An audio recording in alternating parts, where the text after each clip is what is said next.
hair people, and welcome to this episode of my alphabet of hair. And today we're looking at the letter L, which is looking after long hair. If I had £1 for every female that said to me, I'm trying to grow it, I would have been able to have retired a few years ago. And don't get me wrong, I'm the first to say that I love long hair, but one of my gripes as a hairdresser is long hair in bad condition.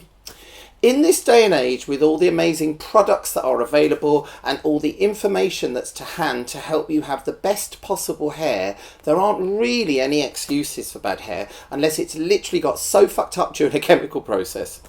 Even then, there are now products to prevent that from happening, or at least help the extent of the damage be nowhere near as bad. The way I see it is having good, healthy long hair is like taking an instant youth elixir. These days, people spend a fortune trying to go to the gym, going to Pilates, practicing yoga, having personal trainers, doing fitness, having gurus, spending hundreds of pounds, dollars and euros, etc. on skincare and makeup. But for some reason, some people, if their hair is frazzled and dry, they somehow tend to neglect that and think it's okay to not tend to the hair in the same way. I've spoken to many of my hairdresser friends in the business and they all say the same thing. A lot of clients with long hair don't look after it anywhere near as well as they should do. But why is that, people? This is the question. So here's the deal, ladies. Split ends or dry, frazzled, long hair just isn't sexy, feminine or chic. Why would you spend so much money on a great outfit, whether it be on the high street or a designer, then have your hair looking just mediocre to go with it? I just don't understand. Well, hopefully that's all about to change, because I'm going to give you the best advice that I know to help you have great looking, healthy, chic long hair without it costing you an arm and a leg.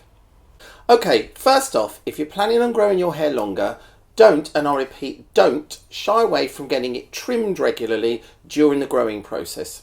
And when I say trimmed, I mean nibbled, just to keep the ends healthy.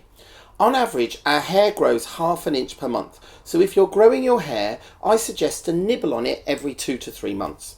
This nibble only needs to be about ½ centimetre maximum, and that way you've still maintained more length from the growing than you've had cut off. But one big word of advice. If your hair is in bad condition when you plan to start growing it, cut off all the crap bits first. I'm going to burp. Sorry. That's sparkling water. I was trying to hold that in there. One big word of advice. If your hair is in bad condition when you plan to start growing it, cut off all the crap bits first. Otherwise, you will have crap looking longer hair. So get rid of the crap first. Simple. Also, if you have fine hair and you plan to grow it, it might be an idea to get it trimmed every 6 to 8 weeks instead of 2 to 3 months. Fine hair is generally a little bit weaker than thicker hair, so try to keep it healthy by tending to it regularly and keep an eye out for those split ends. Ladies, don't keep the split ends just because it makes your hair look a tad longer. You will basically have people or your friends describing you as having long hair, but it looks like it's in bad condition or it just looks terrible. And we don't want that, do we? Secondly, with long hair, I can't stress enough how important it is to use the right brush, one that helps smooth the hair shaft to keep breakage to a minimum. A boar bristle brush or a wet brush should become your best friend. A boar bristle helps to minimise friction when brushing because of the natural fibres. It leaves the hair smooth and silky without pulling out hair strands. When brushing your hair, always start at the ends and work your way up to the roots rather than from the roots downwards. This prevents no pressure being put on the roots and also stops any tangles all being brushed together into one big tangly mess, which in turn minimises any damage. The trusty wet brush also does a fantastic job as the bristles bend around any tangles, putting less stress on the hair. Wet hair is fragile and much more prone to breaking, and the wet detangler has been specifically designed to be used on wet hair to help confidently detangle while reducing the chances of breakage.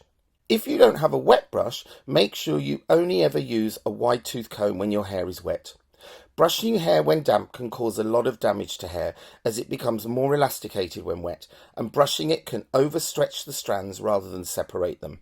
Thirdly, let's take a look at shampooing. Try not to overwash your hair. Our hair's natural oils are designed to condition and protect our own hair. So when you shampoo daily, it can strip these vital oils away, especially if the shampoo isn't of high enough quality. Now, I don't want to be a shampoo snob, but pay a bit more and you get better results. It's easy. Using a crap shampoo can create a vicious cycle of overproduction of oils because the cheap shampoos can dry your hair out a lot more in the long run, so you end up needing to shampoo more often. Try to avoid washing your hair daily to keep your hair healthy. Ideally, you only need to wash it 2 or 3 times a week, especially as it gets longer. I suggest to invest in a no sulfate, no silicone and no parabens shampoo, and also in a good natural dry shampoo that will tide you over in between washes should you need it. Fourthly, conditioners and treatments. If you heat style your hair regularly, you already know the benefits of using a deep hydrating conditioner or treatment to replenish any lost moisture. Ideally, I would suggest to buy the conditioner that goes alongside your regular shampoo. As a rule, they're designed to work together, and the same goes for any treatments also. You know how everyone loves to do a face mask and sit there for a couple of hours relaxing? Well, do the same with your hair with a treatment. It's not only good for your hair, but it's also good for your scalp as well. One quick thing. As your hair gets longer, try not to go crazy rubbing it when drying it with a towel after shampooing. Dabbing and patting the moisture out will protect your hair more, and also if you insist on doing the head wrap thing with the towel, try not to wrap it too tight. This will make your hair tangle more and potentially damage it. Fifth point, after shampooing, conditioning and before drying, I cannot stress enough how a detangling heat protectant primer is essential. When I do a shoot or a fashion show, I add this to every single model's hair before layering with a styling product and actually going in to style the hair. Most people know these days that these products are good. It's been written about enough times in the beauty section of magazines and online, but it's still such an easy step to forget. However, it really makes a difference. Have your detangler or primer next to where you store your dryer, or in a bathroom in a place where you can see it, maybe next to your daily facial moisturiser. You need to apply it without even thinking about it. These sprays help you comb and style your hair a lot easier than without one, and the heat protectant wraps around the hair shaft, performing a protective layer, preventing damage and ensuring your style is sleek and frizz-free. My sixth point is about as your hair gets longer. It's natural to want to tie it up either for ease or just a way of styling it different. Most people, when they have longer hair, will put their hair into a ponytail, especially women. Using a band like the plastic coil type seen here, the Invisibobble, means your hair is not pulled or put under any unnecessary stress at the roots or mid-lengths. If you don't like these types of bands, then get one with softer material or one that is snag-free, and don't tie your hair too tight. My seventh and final point is about drying your hair when it gets longer. Basically, my message to you is don't over-dry your hair.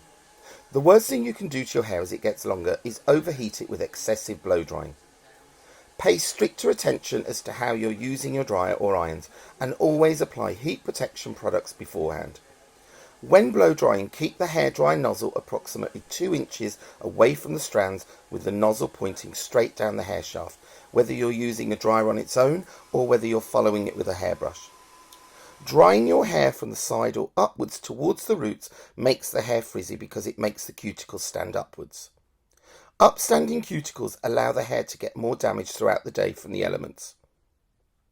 For any type of irons, whether it be curling or straightening, always spray the hair with a heat protection spray first, and make sure you don't leave the irons on the hair longer than they need to be. So there you have my top tips for keeping long hair looking great.